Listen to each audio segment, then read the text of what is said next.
y ojalá decida por alguien que no tenga pues estos intereses gremiales, sindicales, sino que ponga por delante la educación de nuestros estudiantes. ¿Cómo está, congresista? Buenas noches, bienvenida. ¿Cómo está? Buenas noches, Katiuska. A usted, por favor, ¿cuál es su primera impresión frente a esta moción de censura contra el ministro de Educación, Carlos Gallardo? 70 votos a favor. Bueno, era una decisión que lamentablemente, porque nunca uno desea hacer una censura, este es un mecanismo, en realidad, ya ante una situación de una serie de hechos que antes hemos tratado de acompañar, de establecer. Inicialmente invitamos al ministro a la comisión, no fue, luego vino la interpelación. No, lamentablemente el ministro no reconocía su responsabilidad con el tema de la evaluación docente y su falta de liderazgo y decisión para poder enfrentar estos procesos es los que nos ha llevado hoy día a plantear una censura. Lamentablemente el ministro, y ayer en su conferencia de prensa, que creo que se pintó de cuerpo completo, estaba más preocupado en los temas sindicales, gremiales, que en ver los temas de la emergencia educativa, en resolver los problemas del concurso docente, en defender la reforma universitaria. Lamentablemente creo que nadie le niega su derecho, como a todos los trabajadores, a ser sindicalistas. Eso está muy bien.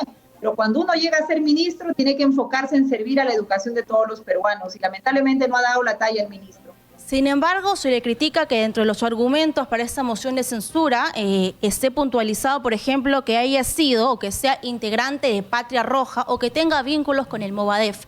¿Esto le parece un buen argumento para una moción de censura, para una censura contra el ministro Carlos Gallardo, el primer ministro de ese gabinete ministerial?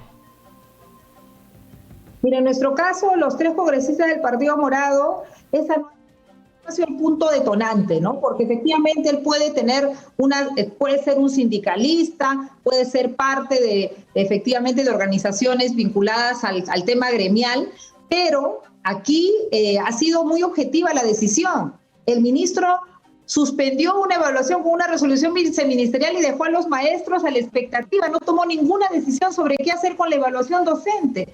Luego vienen estos proyectos de ley contra reforma docente, contra reforma universitaria. El ministro no dice nada, a pesar de que sus áreas técnicas en el Ministerio de Educación le decían que no estaban a favor de esas decisiones del Congreso. O sea, si un ministro ya no puede ni siquiera defender su propio fuero legislativo como ente rector de las políticas educativas, imagínense, pues, ¿qué vamos a esperar? Entonces, creo que estamos ante un ministro con poco conocimiento técnico, con muy poco liderazgo, y eso ha pasado factura, y por eso hoy día hemos votado los tres congresistas del Partido Morado a favor de la censura, junto con todos los 67 parlamentarios, en total 70 votos, y esperamos que estos tienen 3 días en los cuales el presidente tiene que tomar la decisión de en estos 3 días un nuevo ministro, y ojalá decida por alguien que no tenga pues estos intereses gremiales, sindicales, sino que ponga por delante la educación de nuestros estudiantes, que tenga un conocimiento en la gestión. Entenderás que en plena pandemia no puede venir un ministro a aprender de cero, que no conozca cómo funciona el Estado, tiene que saber cómo funciona el Estado, tiene que ser una persona honesta, dialogante, y no traer intereses, ni de sectores sindicales, ni intereses económicos de grupos, porque aquí el único interés que tiene que primar es el interés de nuestros estudiantes. Así es. Sin embargo, el ministro Carlos Gallardo pues viene del FENATE Perú, que es el sindicato del presidente Pedro Castillo. ¿Cuál cree usted que será la reacción? Porque también recordemos que lo que dice la ley es que el presidente podría plantear una cuestión de confianza tras la censura de su primer ministro.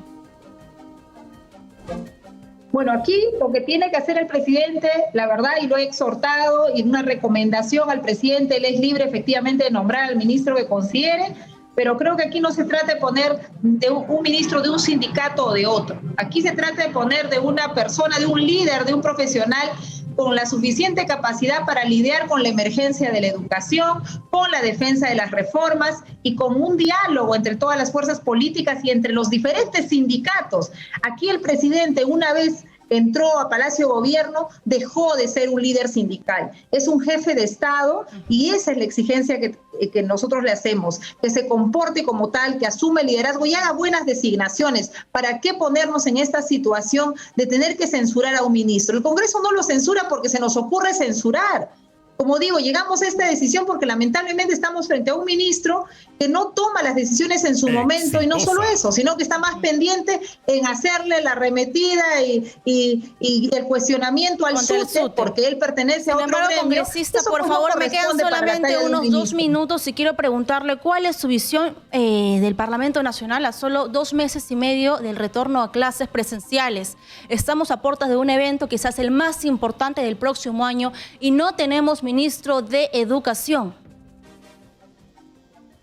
No solo eso, mira, estamos muy retrasados, no solo teníamos ministro hasta hoy día, pero lamentablemente no tenemos las normas de contratación docente, no tenemos una serie de orientaciones para el siguiente año, estaban todavía en consulta, estamos demorados, estamos con los tiempos en contra, pero no solo eso, tenemos que trabajar.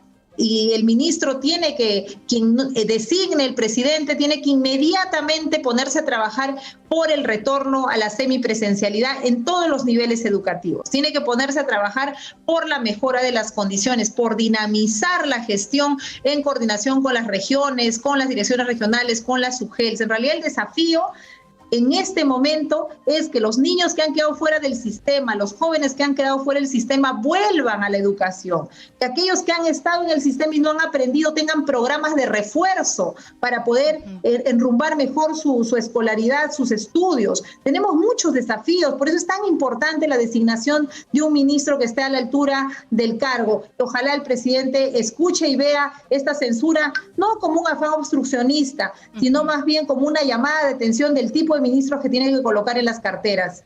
Así es, por favor, cierro la entrevista con esta pregunta. Se le acusa mucho al Parlamento Nacional que hace control político, fiscaliza, pero ahí nada más se queda. ¿Qué hay con el tema de legislar leyes a favor de la población? Y también su opinión sobre lo que pidió el presidente Pedro Castillo, que se levante el secreto de sus cuentas bancarias, tributarias y también de comunicación. Mira, un mal tremendo en nuestro país es la corrupción, el tráfico de influencias. Está muy bien que se levanten todos los secretos y que se pueda hacer la investigación. Creo que ese es un buen gesto, la justicia tiene que actuar, pero a la vez eso por el lado de este momento y la visita del presidente hoy día a la fiscal de la Nación, que creo que es un gesto donde él se pone a disposición de todas las investigaciones, y eso está muy bien para generar confianza, porque eso es lo que nos está faltando en este momento. Y por lo demás, en realidad tenemos que trabajar desde el Congreso, efectivamente. Yo asumo con autocrítica todo lo que la ciudadanía piensa del Congreso. Tenemos que hacer control político como lo hemos hecho hoy día, pero también dar leyes. Nosotros tenemos una ley pendiente que ojalá antes que acabe la legislatura se pueda aprobar, que es en beneficio de todos los niños y niñas y adolescentes huérfanos, con un bono, con un registro, con una serie de ayudas. Ojalá esta ley se apruebe y sea priorizada en el Congreso. Porque ese tipo de leyes es la que hay que hacer, la que la gente encuentra sentido, se da cuenta que llega en bienestar suyo. Así que hay de todo, como en todas partes, en el Congreso también, pero tenemos que seguir trabajando. La ciudadanía tiene que seguir haciendo vigilancia y exigiéndonos hacer un mejor trabajo. Así es, muy bien, muchas gracias. Congresista Flor Pablo del Partido Morado, muchas gracias, buenas noches.